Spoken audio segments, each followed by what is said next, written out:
Once again good evening to all of you. और मेरे पास इस टाइम डीके गोयल सर की बुक है, आपके पास टीएस ग्रेवाल सर की बुक है। हम वही स्टार्ट करेंगे। बुक का नाम है, बड़ा बड़ा लिखा है, एनालिसिस ऑफ फाइनेंशियल स्टेटमेंट्स। बेटा बुक का नाम अगर समझ आएगा तो बुक के कंटेंट भी बड़ी इजीली समझ आ जाएंगे। I repeat, analysis of financial statements. जरा देखते हैं सर क्या क्या चीजें हैं ये। आज हम आपके साथ पार्ट बी का, और अगर ग्रेवाल सर की बात करें, टीएस ग्रेवाल सर की बुक नंबर है 3rd। बड़ा बड़ा जैसे आपने देखा था, मैं भी यहां लिख देता हूं, एनालिसिस ऑफ फाइनेंशियल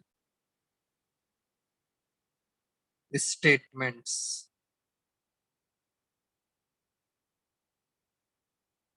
बड़ा बड़ा लिख दिया हमने, analysis of financial statements. Total जो बुक है, इसके अंदर जो नंबर ऑफ चैप्टर्स हैं, चैप्टर नंबर 1, 2, 3, 4, 5। बेटा पहले बुक के बारे में समझें, फिर हम आगे स्टार्ट कर पाएंगे। टोटल 5 चैप्टर्स हैं। आपकी जो टर्म 1 सिलेबस के अंदर आ रहा है, वो चैप्टर नंबर 1 आ रहा है।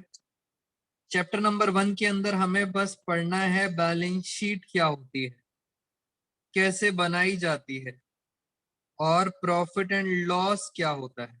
जो आपने 11th क्लास में पढ़ा था या नहीं पढ़ा था, वही पढ़ना है। चैप्टर नंबर 2, चैप्टर नंबर 2 दोस्तों आपके टर्म 1 सिलेबस का पार्ट है, और इसमें कुछ नहीं है, इसमें सिर्फ थ्योरी है। उसके बाद चैप्टर 4 आपका टर्म 1 सिलेबस का पार्ट है, और इसमें है अकाउंटिंग रेशोज। तो 5 चैप्टर्स हैं, 1 2 3 4 5, उसमें से सिर्फ 3 चैप्टर्स आ रहे हैं आपके टर्म 1 सिलेबस में, 1 2 3। टर्म 1 सिलेबस के अकॉर्डिंग एक टेंटेटिव मैं आपको बता रहा हूं। टोटल उन्होंने बताया 10 मार्क्स है। पूरी बुक कितने मार्क्स की है? 10 मार्क्स की। बेसिक आइडिया ले लो आप सारे। 10 मार्क्स में से अब मैं आपको अपने एक्सपीरियंस के बेस पे बता रहा हूं। जैसे ये आएगा 6 मार्क्स का दोस्तों, ये आएगा 3 मार्क्स का, और ये चैप्टर आएगा 1 मार्क। इस मींस इस तरह से इसका एक तरह से हमने क्या कर रखा है, बाइफरकेशन। टोटल बुक आपके टर्म 1 में आ रही है 10 मार्क्स की। अब जरा एक बेसिक आइडिया मिल गया, आपको पता भी चल गया टर्म 1 में क्या क्या आने वाला है इसके अंदर। अब चलते हैं इसका मतलब। बुक का मतलब क्या है? Analysis of financial statements. तो यहां से स्टार्ट करते हैं। पहला पॉइंट तो सर, फाइनेंशियल स्टेटमेंट्स होता क्या है? थ्योरी और बैलेंस शीट अपने आप समझ हो जाएगी। यानी सर फर्स्ट क्वेश्चन हो गया, types, types of financial statements. कितने तरह की फाइनेंशियल स्टेटमेंट होती हैं? फर्स्ट बेटा, जिसको आप सब बच्चे प्यार से बैलेंस शीट पुकारते हैं, उसको बड़ी बड़ी कंपनीज फाइनेंशियल स्टेटमेंट्स बोलती हैं। यानी हम अपनी एकेडमिक क्लासेस में बैलेंस शीट बोलते हैं, बट जब आप किसी कंपनी में जॉब करने जाएंगे तो वहां बैलेंस शीट नहीं बोला जाएगा, वहां बोला जाएगा फाइनेंशियल स्टेटमेंट। तो ये बैलेंस शीट एक क्या होती है? Financial statement. दूसरा, जैसे आप सबने पढ़ा है प्रॉफिट एंड लॉस अकाउंट, तो प्रॉफिट एंड लॉस अकाउंट भी क्या हो गया? एक फाइनेंशियल स्टेटमेंट हो गई। बस चेंज क्या है दोस्तों? अब अकाउंट नहीं बनाना। हम बचपन से अकाउंट बनाते आ रहे थे। अब क्या बनाना है? अब बनाना है एक स्टेटमेंट बनानी है, statement of profit and loss. बहुत बेसिक चीजें बता रहा हूं मैं आपको। पहले अकाउंट बनाते थे, अब स्टेटमेंट बनानी है, खत्म। सर ये तो पुरानी चीजें हैं, ये तो हमें पता है बैलेंस शीट कैसे बनाते हैं, प्रॉफिट एंड लॉस, इसे बोलते क्या है, फाइनेंशियल स्टेटमेंट। सर नया क्या है, नया है नोट्स टू अकाउंट्स। अब ये क्या सर, एक नई टेंशन आ गई, इसको हम देखेंगे सर ये क्या है नोट्स टू अकाउंट्स। और क्या है, और एक नई टेंशन है कैश फ्लो स्टेटमेंट। बस 4 फाइनेंशियल स्टेटमेंट्स होती हैं जो आपके कोर्स का पार्ट है। तो मैंने आपको बता दिया फाइनेंशियल स्टेटमेंट्स क्या होती हैं, balance sheet, statement of profit and loss, notes to account और cash flow statement. These are called types of financial statement. धीरे धीरे करके थ्योरी समझ लें। सबसे इंपॉर्टेंट चीज, आप जो यहाँ पे पढ़ रहे हो, आप पढ़ रहे हैं कंपनीज एक्ट 2013, जो मैंने आपको शेयर्स में पढ़ाया था वही आपको यहाँ पढ़ना है। इसका मतलब सर ये जो भी चीजें हैं ये कंपनीज के ऊपर लग रही हैं। फाइनेंशियल स्टेटमेंट का मतलब कंपनीज की फाइनेंशियल स्टेटमेंट। यहाँ पार्टनरशिप की बात नहीं हो रही, किसकी बात हो रही है, कंपनीज एक्ट की। तो ये सब चीजें कंपनीज के ऊपर लगती हैं। और कंपनीज के अंदर एक डाउट भी आ गया, पहले एक जरा डाउट ले लेते हैं बच्चे का। बेटा सारे चैप्टर्स एक साथ चलेंगे समृद्धि, बेटा थ्योरी प्रैक्टिकल दोनों है, डोंट वरी, अभी तो चैप्टर स्टार्ट हुआ है। थ्योरी प्रैक्टिकल सब कुछ है, एक बार लॉजिकली स्टार्ट करते हैं। तो ये सब चीजें किसकी बनानी है, कंपनीज की। अभी तक दोस्तों आपने पार्टनरशिप पढ़ा था, अभी तक आप सब बच्चों ने पार्टनरशिप पढ़ा था। और पार्टनरशिप के अंदर मैं आपको बता देता हूं, आप बनाते थे बैलेंस शीट। दोस्तों वो बैलेंस शीट कुछ इस प्रकार बनाते थे, यहाँ पे आती थी लायबिलिटीज और यहाँ आती थी असेट्स, ऐसे बनाते थे आप पार्टनरशिप की बैलेंस शीट। बट सर अब आप पार्टनरशिप नहीं पढ़ रहे हो, आप क्या पढ़ रहे हो, आप पढ़ रहे हो कंपनीज। और दोस्तों आगे चल के कंपनीज के अंदर ही हम सब जॉब करते हैं। तो कंपनीज ने एक स्पेशल तरह से बैलेंस शीट बनाई है, यानी जितनी बैलेंस शीट आपने आज तक सीखी है वैसी बैलेंस शीट नहीं है, इनका जो फॉर्मेट है वो चेंज हो गया है। दोस्तों बैलेंस शीट का फॉर्मेट कंपनीज ने चेंज कर लिया है। 12th क्लास में समस्या ये है, जब आप पार्टनरशिप पढ़ते हैं तो आप ऐसे ही बनाएंगे balance sheet, liabilities assets. But जब आप कंपनी अकाउंट्स पढ़ेंगे मेरे से, ये वाली बुक पढ़ेंगे, तो इस बैलेंस शीट में फॉर्मेट कुछ अलग है। और वो फॉर्मेट क्या है, इस बैलेंस शीट को ऐसे घुमा दिया जाता है। मैं बता रहा हूं, इस बैलेंस शीट को ऐसे घुमाना है आपको। इट मींस आपने इस तरह से बनानी है बैलेंस शीट। ऊपर लिखनी है लायबिलिटीज, लायबिलिटीज ऊपर लिखनी है और नीचे लिखनी है असेट्स। खत्म। इट मींस चेंज क्या हुआ है, फॉर्मेट का चेंज हुआ है। पहले बैलेंस शीट, वेरी गुड अभिषेक जैन, पहले ऐसे बनती थी और अब ऐसे बनती है। और साथ साथ एक एमसीक्यू भी क्लियर हो जाएगा। दोस्तों एक एमसीक्यू क्लियर हो जाएगा।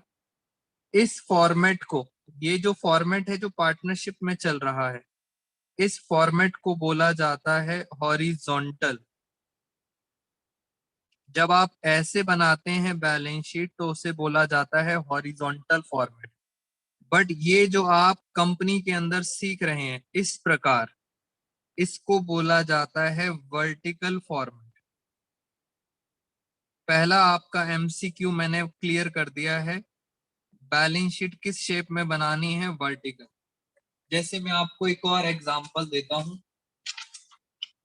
दोस्तों ये जो पेज है, जब ये लंबा होता है इस तरह से, तो इसे बोला जाता है वर्टिकल फॉर्मेट। और अगर मैं इस पेज को ऐसे घुमा दूं, अब इस पेज को ऐसे ऐसे बोला जाएगा हॉरिजॉन्टल फॉर्मेट। तो आपको फॉर्मेट समझ आना चाहिए। सिर्फ चेंज कहाँ हुआ है, हॉरिजॉन्टल से कहाँ चेंज कर दिया है, वर्टिकल। और ये बैलेंस शीट, ये किस पर एप्लीकेबल होती है? कंपनीज पर। मैं बहुत स्लो पढ़ा रहा हूं, आपके दिमाग में चीज बैठ जानी चाहिए, बिकॉज आज बुक की स्टार्टिंग है। तो वर्टिकल फॉर्मेट में बनाएंगे, पहले लायबिलिटीज आएंगी, बाद में क्या आएंगी? असेट्स आएंगी। फाइनेंशियल स्टेटमेंट्स मैंने आपको बता दी। फाइनेंशियल स्टेटमेंट्स क्या होती है? Balance sheet, statement of P&L, notes to account और कैश फ्लो स्टेटमेंट। ये चार चीजें हैं फाइनेंशियल स्टेटमेंट। बैलेंस शीट का फॉर्मेट चेंज हुआ है, और ये फॉर्मेट कब चेंज हुआ है? In the year 2013। अब और आगे चलते हैं। जैसे दोस्तों बैलेंस शीट का फॉर्मेट चेंज हुआ है, ऐसे ही in the same way profit and loss का भी फॉर्मेट चेंज हुआ है। अगर मैं बात करूं आपसे पार्टनरशिप की, पार्टनरशिप के अंदर हम क्या करते थे?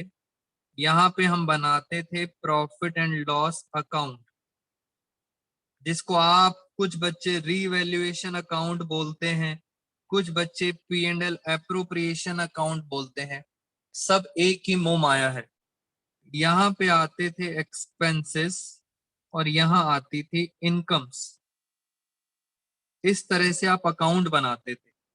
बट जब हम पढ़ेंगे कंपनी के बारे में, कंपनीज के बारे में पढ़ेंगे, रिलायंस, टाटा, इन्फोसिस, बड़ी बड़ी जो कंपनीज हैं दोस्तों, वो किस तरह से बनाते हैं? पहली बात, वो अकाउंट नहीं बनाते, वो क्या बनाते हैं? स्टेटमेंट बनाते हैं, statement of profit and loss. तो पहली बात तो क्लियर होनी चाहिए, अकाउंट नहीं बनाते, P&L की स्टेटमेंट बनाते हैं, और उनकी स्टेटमेंट का फिर आप समझेंगे फॉर्मेट। दोस्तों बस फॉर्मेट का खेल है और कुछ नहीं। वो बनाएंगे, देखो ऐसे, यहां पे ऐसे करेंगे, ऊपर लिखेंगे इनकम, ऊपर आएंगी इनकम्स। इनकम्स को टेक्निकली बोलते हैं रेवेन्यू। सारी इनकम्स आएंगी ऊपर, और फिर नीचे आएंगे एक्सपेंसेस। सारे एक्सपेंसेस, खर्चे क्या करोगे? माइनस करो, एक्सपेंसेस माइनस कर देंगे। बस इस तरह से बनता है। उसके बाद फाइनली जो भी बचा, अगर पॉजिटिव में आंसर आया तो प्रॉफिट है, अगर नेगेटिव में आंसर आया तो लॉस है। तो इनकम माइनस एक्सपेंसेस ऐसे करते हैं। जबकि हम इस अकाउंट में यहां पे लिखते थे नेट प्रॉफिट, जो बचता था, और अगर इधर बचता था तो हम लिखते थे नेट लॉस। बेटा मुझे एक बात बताइए, क्या आप सबको वीडियो और वॉइस एकदम क्लियर है? कुछ बच्चे कह रहे हैं कि सर थोड़ा सा ब्लर हो रहा है। बेटा एक बार मुझे एक बात बताइए फटाफट, हो सकता है बारिश की वजह से कुछ प्रॉब्लम हो। क्लियर है? बच्चे कह रहे हैं क्लियर है। बेटा आप सबके नेट में हो सकता है बिकॉज ऑफ रेन कुछ प्रॉब्लम, स्क्रीन क्लियर नहीं है। चलिए बेटा, बाकी सब बच्चे कह रहे हैं क्लियर है सर एकदम। तो मैंने क्या बताया, अगर हम क्रक्स पे आते हैं, ये वाला फॉर्मेट कौन सा हो गया दोस्तों? ये वाला फॉर्मेट कौन सा हो गया? This is called horizontal, horizontal form. और जब ऐसे लंबा बना देते हैं तो ये कौन सा फॉर्मेट हो गया? ये हो गया वर्टिकल फॉर्मेट। इतनी बात हमारी क्लियर हो गई। अब सबसे बड़ी कहानी इस बुक में, समस्या क्या है? बच्चों को ये बुक सबसे आसान है, मगर फिर भी मुश्किल क्यों लगती है? बेटा सब रीजन बताऊंगा सारा कुछ। सर वर्टिकल क्यों करते हैं, हॉरिजॉन्टल क्यों नहीं करते? ऐसी क्या बात थी पुरानी हॉरिजॉन्टल में और नए वर्टिकल में? जैसे पहले बनाते थे वैसे ही बना देते, क्या प्रॉब्लम है? उन्होंने अलग क्यों करा? सब कुछ बताऊंगा डिटेल में। पहले बैलेंस शीट ऐसे बनाते थे, क्या ये बैलेंस शीट खराब है? अब नई तरह से बैलेंस शीट बना रहे हैं, तो ऐसा क्यों? हर चीज के पीछे दोस्तों रीजन है, और वो रीजन कहाँ लिखा है? इस कानून में लिखा है, कंपनीज एक्ट 2013 के अंदर। तो सब बताऊंगा मैं। आप सब बच्चों के लिए मुश्किल चीज क्या होती है? आपको बस मैं छोटा सा काम बोलूंगा, मैं कहूंगा ये जो फॉर्मेट है, बस इस फॉर्मेट को दोस्तों दिल से याद कर लेना, और आप बच्चे बस यही काम नहीं करोगे और फिर आपको बुक लगेगी मुश्किल। छोटा सा काम है, फॉर्मेट के नोट्स हैं मेरे पास, आपको नोट्स दूंगा, फॉर्मेट बस याद करना है। मैं भी कोशिश करूंगा आपको फॉर्मेट याद कराने की। फर्स्ट क्लास में मैंने आपको बता दिया, अगर आपको इन दोनों के फॉर्मेट्स याद हो जाएंगे तो काम हो गया दोस्तों आसान, बस खत्म, यही मुश्किल है। टॉपिक को आगे लेके चलते हैं, टॉपिक को आगे लेके चलते हैं और मैं आपको फटाफट एमसीक्यूज बताता हूं। एमसीक्यूज के अंदर पहला एमसीक्यू मैंने आपको बता दिया, हॉरिजॉन्टल और वर्टिकल फॉर्मेट। जल्दी से बताओ, ये बुक ऐसे रखी हुई है बेटा, ये बुक ऐसे रखी है, ये कौन सा फॉर्मेट है? ये वर्टिकल है या हॉरिजॉन्टल है? जल्दी से बताइए, ये बुक ऐसे लंबी रखी हुई है बेटा, पता चलना चाहिए आपको बच्चों को, जल्दी से बताइए, this is a vertical format और हॉरिजॉन्टल फॉर्मेट। फटाफट एवरीवन। कुछ बच्चों को यही नहीं समझ आता कि सर वर्टिकल का मतलब क्या होता है। बेटा लंबा, इस तरह से जो लंबे में रखी होती है तो वर्टिकल। वेरी गुड, ये सब बच्चों को क्लियर है सर, वर्टिकल फॉर्मेट है। अच्छा ये बताइए, अगर मैं इस बुक को ऐसे घुमा देता हूं, अब बताओ, अब ये बुक कौन से फॉर्मेट में आ गई? दोस्तों अब ये आ गई हॉरिजॉन्टल फॉर्मेट के अंदर, और हम आपको पढ़ा रहे हैं कंपनी अकाउंट्स। कंपनी के अंदर कौन सा फॉलो होगा? Vertical format.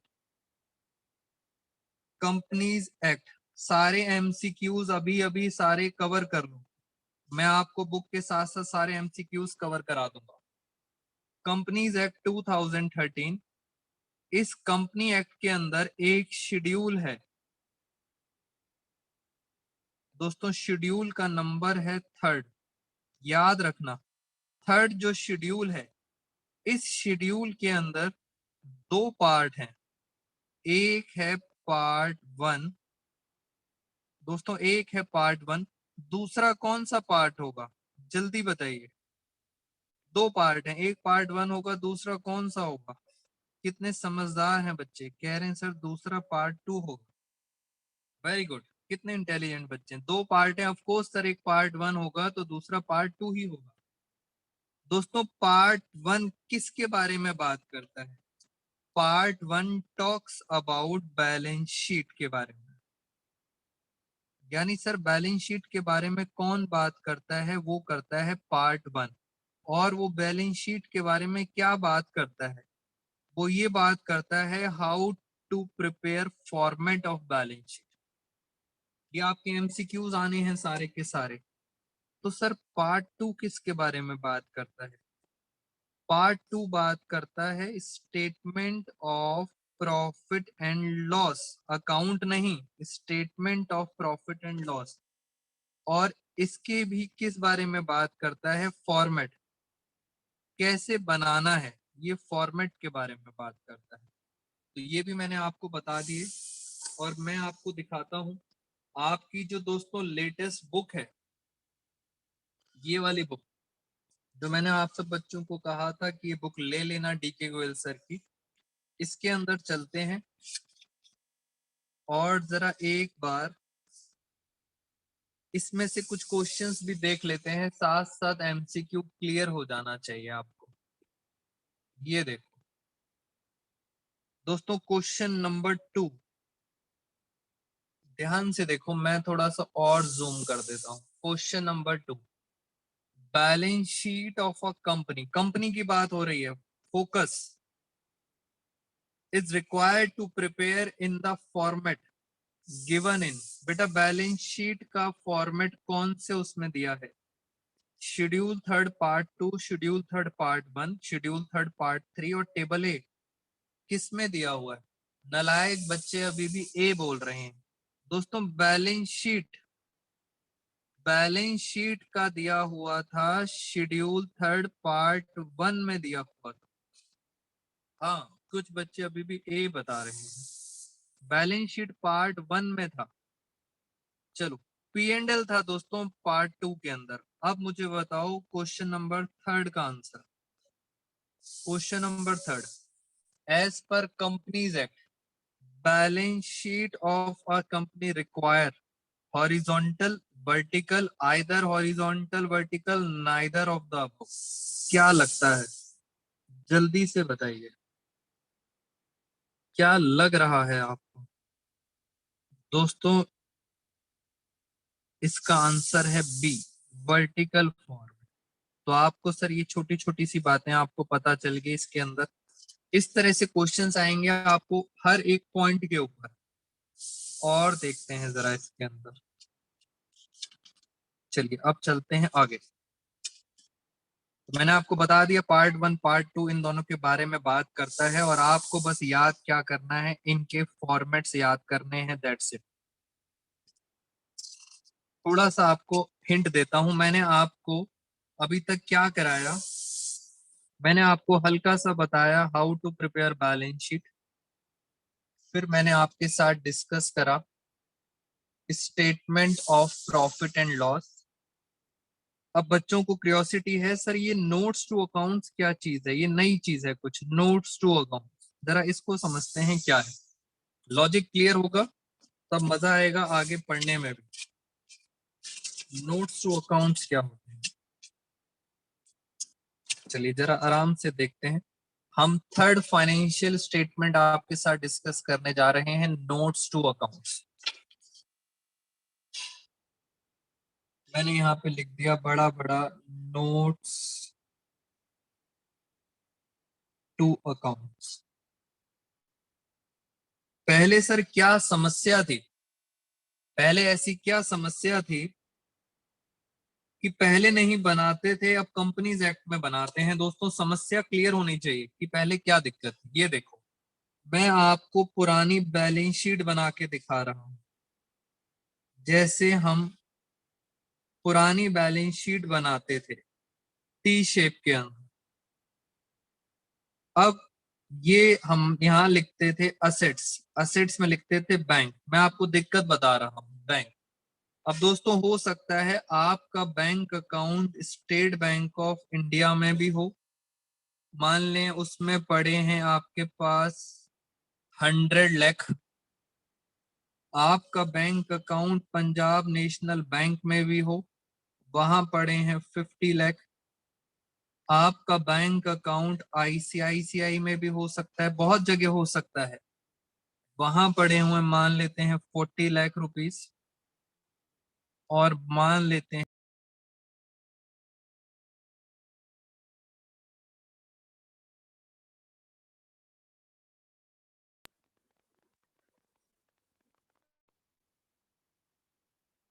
बेटा, लॉजिक समझे ध्यान से। ये पॉसिबल है कि आपके बैंक अकाउंट बहुत जगह हो सकते हैं। मैं ऐसे ही पूछ रहा हूं, आपके टोटल बैंक में कितना पैसा पड़ा हुआ है? बेटा क्या आप मुझे बता सकते हैं आपके बैंक अकाउंट में टोटल कितना पैसा पड़ा हुआ है? जल्दी से बताइए फटाफट एवरीवन, कितना पैसा पड़ा हुआ है? 200 लाख, यानी 2 करोड़ पड़ा हुआ है। अब कंपनीज ने क्या कहा, अभी तो पार्टनरशिप चल रही थी, अब कंपनीज आई, और कंपनीज आपको पता है दोस्तों कंपनीज हमेशा बड़ी बड़ी होती हैं। जैसे मैंने आपको बताया रिलायंस, हाँ एक बच्चे को कोमल को पता है रिलायंस। दूसरी कंपनी दोस्तों टाटा। आपको पता है सर ये बहुत बड़ी बड़ी कंपनीज हैं, और इनके 4 बैंक में नहीं, इनके 40 बैंक में अकाउंट होते हैं, 40 बैंक में। अगर बैंकों के नाम ही लिखते रहेंगे तो बैलेंस शीट तो पूरी की पूरी फुल हो जाएगी। तो कंपनीज ने क्या कहा, इन्होंने कहा ऐसा करो, आप बैलेंस शीट बनाओ। सुनना, बैलेंस शीट के अंदर सुनेंगे जरा ध्यान से, यहां पे लिखा अमाउंट,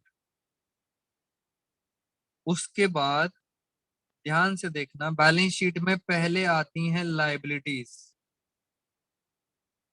लाइबिलिटीज आएंगी, लाइबिलिटीज का जो अमाउंट होगा आप यहां लिख देना। फिर आएंगी असेट्स, और असेट्स के अंदर दोस्तों असेट्स के अंदर आप लिखेंगे बैंक, मेरी बात बहुत ध्यान से सुनना, बैंक, और बैंक का यहां लिखेंगे टोटल, टोटल कितना है 200, और फिर क्या करेंगे, यहां पे एक चीज लिखेंगे जिसका नाम होगा नोट्स टू अकाउंट, यहां पे हम रेफरेंस देंगे नोट नंबर 1, और नीचे नीचे आप बैलेंस शीट के नीचे बनाओगे notes to accounts, balance sheet के नीचे बनेंगे नोट्स टू अकाउंट्स, और नोट्स टू अकाउंट में लिखेंगे नोट नंबर 1, नोट नंबर 1 किसका लिखेंगे, बैंक का, बहुत ध्यान से समझेंगे। इट मींस सर ऊपर तो मैंने क्या लिखा टोटल, और इसकी जो डिटेल्स हैं वो डिटेल्स कहां मिलेंगी, नोट्स टू अकाउंट्स, और यहां हम एक एक करके सारी डिटेल्स लिखेंगे, हम लिखेंगे स्टेट बैंक ऑफ इंडिया में 100 लाख है, पंजाब नेशनल बैंक में 50 लाख है, आईसीआईसीआई बैंक में 40 लाख है, एचडीएफसी के अंदर 10 लाख है, इनका टोटल कितना है 200। इट मींस अब आप देखो, अगर मैं आपको ये वाली बैलेंस शीट दिखाता हूं तो इस बैलेंस शीट में थोड़ा सा गंदा सा लग रहा है, सारे अकाउंट लिखे हुए, बहुत बड़ी बैलेंस शीट है, बट दोस्तों अगर मैं आपको ये वाली बैलेंस शीट दिखाऊं तो यहाँ पे एकदम नीट एंड क्लीन है कि बैंक में कितना पैसा पड़ा है 200 लाख। अगर आपको डिटेल में जाना है दोस्तों, ये समरी है, वेरी गुड, एक बच्चे ने बता दिया, जो बैलेंस शीट बनती है दोस्तों वो एक तरह से समरी है, बैलेंस शीट जो बनती है वो समरी है। इसकी डिटेल्स के लिए अगर आप इंटरेस्टेड हैं कि सर ये 200 लाख कौन से बैंक्स में है, कौन से बैंक में है, तब आप कहां जाओगे, आप जाओगे नोट नंबर 1, अब आप नीचे जाओगे नोट्स टू अकाउंट्स, और वहां आपको 1 नोट में मिल जाएगा बैंक, कहां कहां कितना कितना पैसा पड़ा हुआ है। तो पहला तो लॉजिक ये है कि सर कंपनी ने बैलेंस शीट को अब ऐसा क्यों बनाना स्टार्ट करा, बिकॉज ऐसी balance sheet neat and clean दिखती है, सारी डिटेल्स, बेटा समरी है बैलेंस शीट, और डिटेल्स क्या है, डिटेल्स हैं नोट्स टू अकाउंट्स। मैं आपको एक और चीज बताता हूं ऐसे ही, डोंट वरी, एक और एग्जांपल लेते हैं, आपको क्लियर हो जाएगा कि सर नोट्स टू अकाउंट्स का मतलब क्या है। जैसे पुराने जमाने की बैलेंस शीट, पार्टनरशिप, पुरानी बैलेंस शीट, एक और एग्जांपल ले लो, ये लो सर पुरानी बैलेंस शीट, लायबिलिटीज इधर आती हैं, असेट्स इधर आती हैं,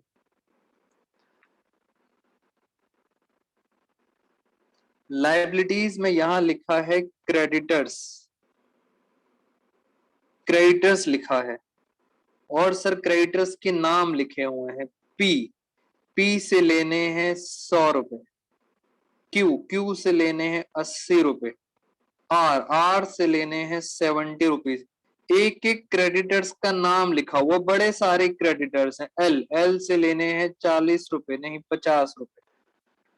अब सर एक एक करके दिखाना अच्छा नहीं लगता, बट हम पार्टनरशिप में ऐसे ही अलग अलग क्रेडिटर्स को दिखाते हैं, आपको क्वेश्चन में गिवन नहीं होता, बट अगर क्वेश्चन में गिवन हो तो आपको अलग अलग ही दिखाने पड़ेंगे क्रेडिटर्स, और इसीलिए जो कंपनीज की बैलेंस शीट आई,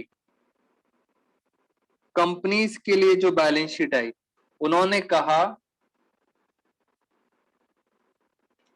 कंपनीज की बैलेंस शीट के अंदर उन्होंने कहा अब आपको क्या करना है, यहां पे लायबिलिटीज लिखेंगे,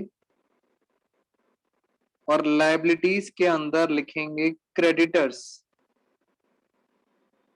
और सीधा क्रेडिटर्स का टोटल दिखा दो, टोटल कितना हो गया 80 और 70, 150, 200, 300, टोटल हो गया 300, और यहां दिखाएंगे 300। अब डिटेल में अगर जाना है, अगर डिटेल में जाना है तो आपको एक और कॉलम बनाना पड़ेगा, वहां लिखना पड़ेगा नोट्स टू अकाउंट्स, मान लेते हैं नोट नंबर 2, और बैलेंस शीट के लास्ट में आप बनाएंगे नोट्स टू अकाउंट्स डिटेल्स के लिए, और यहां लिखेंगे नोट नंबर 2। नोट नंबर 2 किसका है? क्रेडिटर्स का। जिसको भी डिटेल में जाना है अब वो यहाँ पे जाएगा। P से लेने हैं 100 रुपए, Q से लेने हैं 80, R से लेने हैं 70 और L से लेने हैं 50। तो दोस्तों होप आपको पर्पस समझ आ गया होगा।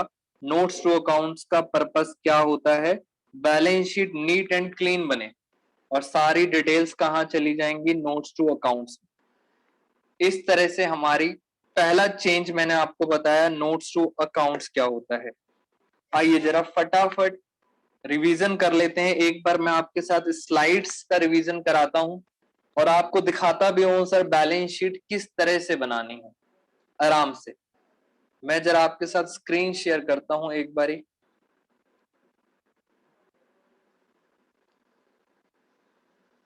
यहां पे हम चलते हैं मेक होस्ट।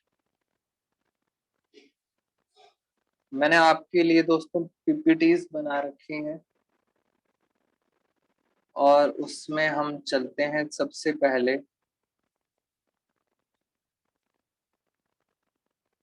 फटाफट रिवीजन कर लेते हैं आपके साथ एक बार पीपीटीज के through. Financial statement analysis book chapter 1 और इसमें कंपनीज एक्ट की बैलेंस शीट।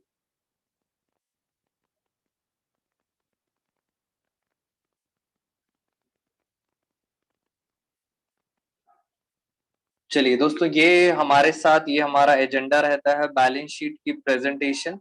अगर मैं आपसे बात करूं हमें इसके अंदर क्या क्या पढ़ना है, हमें पढ़ना है एक तो बैलेंस शीट की प्रेजेंटेशन, एक पढ़ना है स्टेटमेंट ऑफ P&L, फिर हमें पढ़नी है थ्योरी और फिर हम पढ़ेंगे रेशो एनालिसिस। बस ये 4 चीजें आपकी टर्म 1 सिलेबस का पार्ट है। अब चलते हैं जरा आगे। मैं बस फटाफट आप सब बच्चों को रिवीजन करा दूं जितना हमने पढ़ा है स्लाइड्स के साथ। दोस्तों ये है आपकी फाइनेंशियल स्टेटमेंट्स। इट मींस अगर कोई पूछता है types of financial statements, financial statements होती क्या है? तो फाइनेंशियल स्टेटमेंट्स होती हैं 4। अब आपके दिमाग में क्वेश्चन आएगा सर यहाँ तो 5 लिखी हुई है। दोस्तों ये वाली फाइनेंशियल स्टेटमेंट आपके कोर्स का पार्ट नहीं है, ये सिर्फ नॉलेज के लिए है। Statement of changes in equity ये सिर्फ नॉलेज के लिए, आपको याद नहीं करनी। आपको याद करनी है एक तो बैलेंस शीट, एक होता है स्टेटमेंट ऑफ P&L, एक आ गया notes forming part of accounts, ये है नोट्स टू अकाउंट, और लास्ट है आपकी कैश फ्लो स्टेटमेंट। हमेशा याद रखना these are the 4 types of financial statements applicable in 12th class. Otherwise 5 होती हैं। अच्छा आप में से किसी स्टूडेंट को पता है सर ये MCA क्या होता है? बेटा एनी गेस वर्क? MCA, हाँ बच्चे कह रहे हैं मास्टर ऑफ कंप्यूटर एप्लीकेशन। बेटा MCA क्या होता है, किसी को पता है? चलिए any idea? Ministry, very good, Samriddhi ने मिनिस्ट्री बताया, ministry of corporate affairs. Management नहीं दोस्तों, ministry of corporate affairs, very good Sam. चलो कुछ बच्चों को ये भी पता था। तो ये मिनिस्ट्री ऑफ कॉर्पोरेट अफेयर्स है, वहां से मैंने डायरेक्ट स्लाइड ली है आप बच्चों के लिए। तो हमारी स्टेटमेंट हो गया। अब हम आ गए कंपनीज एक्ट 2013, उसका शेड्यूल 3। शेड्यूल 3 याद रखना दोस्तों, इसका जो पार्ट 1 है मिनिस्ट्री ऑफ कॉर्पोरेट अफेयर्स, दोस्तों जो पार्ट 1 है, किसी बच्चे को याद है इसका पार्ट 1 किसके बारे में बात करता है? प्रॉफिट एंड लॉस या बैलेंस शीट? जल्दी बताओ बेटा, पार्ट 1 किसके बारे में बात करता है? पार्ट 1 बात करता है बैलेंस शीट के बारे में। और दूसरा अगर हम आते हैं पार्ट 2 में, तो पार्ट 2 आपसे बात करेगा प्रॉफिट एंड लॉस की। ये आपके MCQs कवर। दोस्तों ये है बैलेंस शीट। देखो बैलेंस शीट का फॉर्मेट है जो मुझे आपको याद कराना है, मैं आपको समझाऊंगा भी और याद भी करा दूंगा। बट अगर आप अपने लेवल पे बैलेंस शीट याद कर लेंगे तो आपकी बुक खत्म। अब ये बैलेंस शीट के अंदर सर सबसे पहले क्या लिखा हुआ एक बार देख लेते हैं जरा, पहले तो डिस्कशन कर लेते हैं। सबसे पहले लिखा है इक्विटी एंड लायबिलिटीज, यानी सर ये कौन सी वाली साइड है? ये है आपकी लायबिलिटीज वाली साइड। इतनी बात आपको समझ आ गई। उसमें क्या क्या लिखा है अभी मैं कुछ समझा नहीं रहा, अभी सिर्फ रीड कर रहा हूं। शेयर होल्डर फंड, फिर लिखा है शेयर एप्लीकेशन मनी। शायद अब आप बच्चों को समझ आ रहा होगा एप्लीकेशन का क्या मतलब है। दिस इज द रीजन मैंने आपके साथ शेयर चैप्टर स्टार्ट किया था। नॉन करंट लायबिलिटीज, फिर लिखा है करंट लायबिलिटीज। अभी देखते हैं सर, अभी कुछ समझाया नहीं, अभी बस पढ़ते जाते हैं। तो यहां आता है इक्विटी एंड लायबिलिटीज, और नेक्स्ट पेज पे आएंगे दोस्तों असेट्स।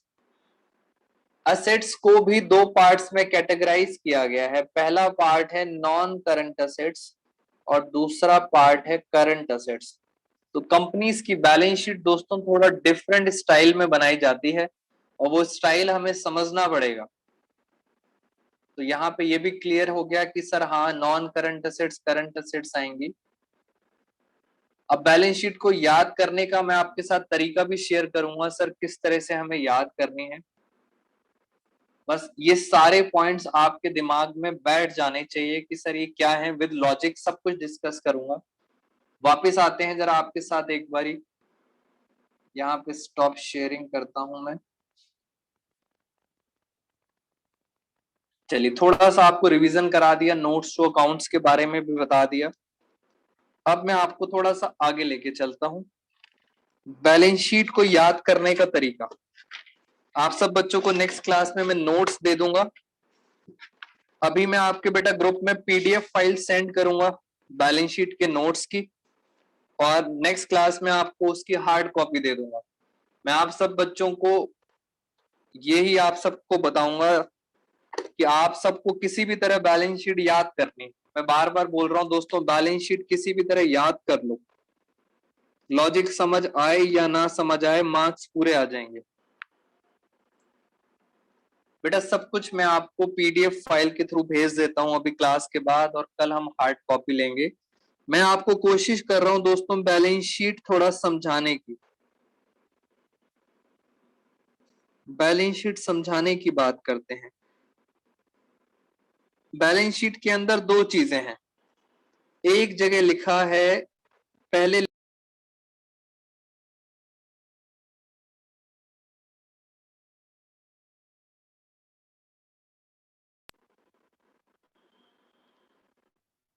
बेटा बैलेंस शीट में एक जगह लिखा होता है इक्विटी एंड लायबिलिटीज, दूसरी जगह लिखा होता है असेट्स। ये हमारी ब्रॉडर डेफिनेशन है बैलेंस शीट की, एक तरफ इक्विटी एंड लायबिलिटीज, दूसरी जगह असेट्स। अब करना क्या है, दो असेट्स हैं बेटा, याद करने के तरीके लॉजिक बाद में बताऊंगा। दो असेट्स हैं, दो ही लायबिलिटीज हैं, और इक्विटी दोस्तों इक्विटी भी दो हैं। इट मींस पहले तो आपने ये कैटेगराइज कर लिया, सब मीनिंग बताऊंगा दोस्तों, कंफ्यूज मत हो इक्विटी क्या होता है। वैसे इक्विटी इक्विटी शेयर्स के लिए बोलते हैं बेटा, इक्विटी शेयर्स के लिए वर्ड यूज होता है, बट मैं आपको सब कुछ डिटेल में बताऊंगा इक्विटी क्या होता है, लायबिलिटीज क्या होता है। सबके अंदर दो दो पॉइंट्स हैं, वेरी गुड, सबके अंदर दो दो पॉइंट्स हैं। इस टू में क्या है, इस दो में क्या है? पहला है non current assets, non current assets ये पहला है। और दूसरा क्या है? दूसरा है करंट असेट्स। तो दो चीजें होती हैं, एक है नॉन करंट असेट्स और दूसरा है करंट असेट्स। इसका मतलब जब हम अपनी सीए की क्लासेस ले रहे थे तो हमारे सर ने मोटिवेट करने के लिए हमें बताया कह रहा दोस्तों जितना भी अकाउंट्स पढ़ा है आज तक लाइफ में, सीए के सर मोटिवेट कर रहे थे, कह रहे जितने भी अकाउंट्स में असेट्स पढ़ी हैं उनको दो ही कैटेगरी में डिवाइड किया है, या तो आप सीए बनोगे, या तो आप सीए बनोगे या आप सीए नहीं बनोगे। सर बता रहे थे इंपॉर्टेंस कि या तो आप सीए बन जाओगे तो करंट असेट्स, या नहीं बनोगे तो नॉन करंट असेट्स। तो असेट्स को सिर्फ दो पार्ट्स में डिवाइड किया है, सीए और नॉन सीए। अब चलते हैं लाइबिलिटीज में। बेटा लाइबिलिटीज में आप दिमाग खुद लगा सकते हैं। दो लाइबिलिटीज हैं, पहली क्या होगी? पहली होगी non current liabilities, non current liabilities. दूसरी क्या होंगी? दूसरी होंगी करंट लाइबिलिटी। दोस्तों अभी तक हमारे पास जितने भी स्टूडेंट्स हैं मैं आपको बताता हूं। दोस्तों अगर चाहते हो ये वाली बुक जल्दी खत्म करने के लिए, तो मैं आपको लास्ट टाइम आपको रिक्वेस्ट कर रहा हूं इस चीज के लिए, आज जो भी मैं आपको नोट्स भेजूंगा दोस्तों, बाई हुक और बाई क्रुक कैसे भी उनको याद कर लो। बेटा याद कर लो, क्रैम कर लो, लिटरली उसको अगर याद कर लोगे तो मेरे लिए बुक खत्म हो जाएगी। तो नोट्स अब जैसे मर्जी, ऑफ कोर्स थोड़े से मुश्किल होंगे, बट अब आपको याद करने पड़ेंगे सब नोट्स कैसे भी। मैं आपको एक बार थोड़ा सा लॉजिक भी बता देता हूँ। यहां चलते हैं सर, इसके अंदर क्या दो आइटम्स हैं? इसके अंदर जो दो आइटम है वो हैं शेयर होल्डर फंड। दोस्तों मेरे से अभी लॉजिक मत पूछो, बिकॉज मैंने अभी किसी चीज का भी लॉजिक नहीं बताया है। अभी तो मैं बस आपको ब्रॉडर डेफिनेशन समझा रहा हूं। शेयर होल्डर फंड और दूसरा है शेयर एप्लीकेशन मनी। सब बच्चों को पता लग गया होगा शेयर में एप्लीकेशन मनी क्या होता है। Share application money pending allotment. ये भी सबको पता है कि सर अलॉटमेंट क्या होता है। तो ये है आपकी ब्रॉडर डेफिनेशन। सबके अंदर दो दो हमने पढ़ लिया। मैं आपको एक मिनट दिखाता हूं जरा नोट्स।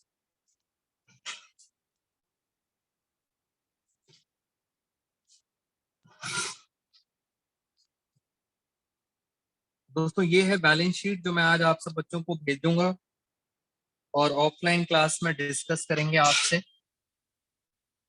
इस बैलेंस शीट के अंदर देखो अभी तक मैंने आपको क्या पढ़ाया। थोड़ा मैं इसे जूम कर देता हूँ आपको क्लियरली विजिबल रहे। बच्चों ने पढ़ भी लिया, कह रहे हैं सर बैलेंस शीट के आगे क्या लिखा हुआ है। सिमृति ने पढ़ लिया। कुछ बच्चे बहुत फटाफट एकदम स्पीड से पढ़ लेते हैं। दोस्तों ये balance sheet of Nalayak limited हम सब ने अपने लिए बनाई है balance sheet. Balance sheet of Nalayak limited, उसमें देखो ध्यान से, आराम से देखना, आपको बैलेंस शीट समझ आए जी। हमारी कंपनी है हम सबकी। Figures as at the end of current reporting period, यानी दोस्तों यहाँ पे करंट ईयर की फिगर आती है। और एक नया लेसन आपको मिला। नया लेसन क्या? यहाँ देखो प्रीवियस ईयर की फिगर दिखाना भी जरूरी है। लो आपके लिए एक और नई बात आपको पता लगी। बेटा बैलेंस शीट के अंदर हम अभी तक एक साल की फिगर दिखाते थे, बट जब आप कंपनी की बैलेंस शीट बनाओगे तो कंपनी की बैलेंस शीट में प्रीवियस ईयर की भी दिखाओगे, करंट ईयर की भी दिखाओगे। क्यों सर, इसके पीछे क्या रीजन है ये मुझे बताना है। ये क्या लिखा है सर? ये लिखा है दोस्तों notes to account, note number. देखो कितने सारे नोट नंबर हैं हर चीज का, 1 2 3 4 5 6 7 8। ये टोटल नोट नंबर 19 है। मैंने हर चीज का नोट नंबर लिखा हुआ है। लास्ट में जाते हैं तो ये नोट नंबर आ जाता है 19। फिर देखते हैं यहाँ पर, समझना, ये पहला पेज है समझने के लिए।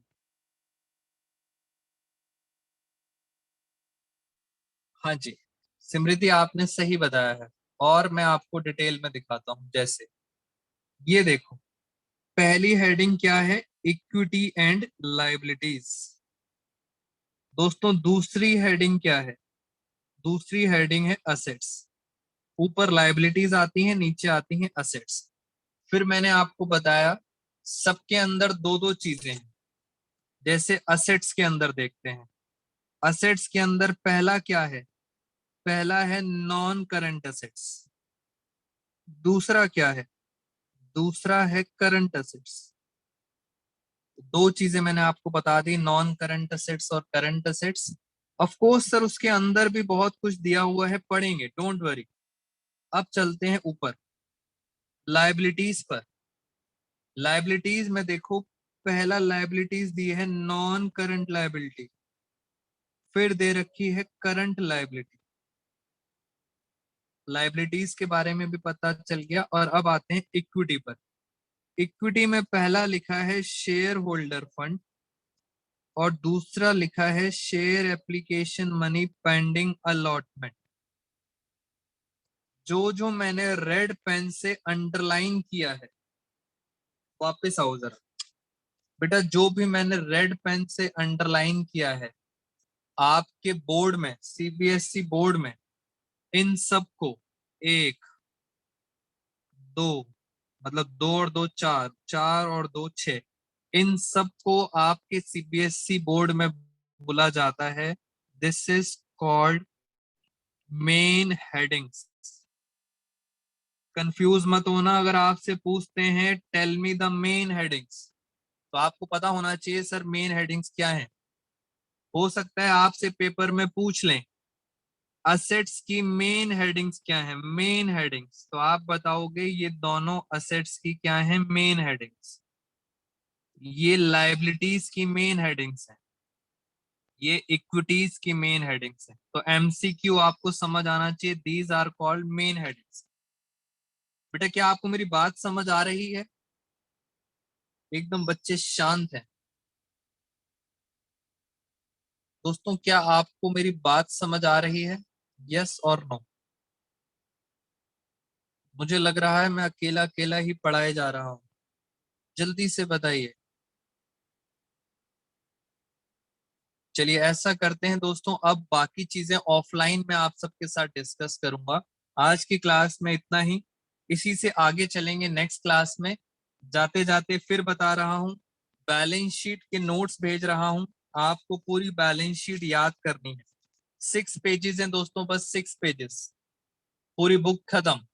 Thank you so much all of you. आज की क्लास में इतना ही दोस्तों, टेक केयर।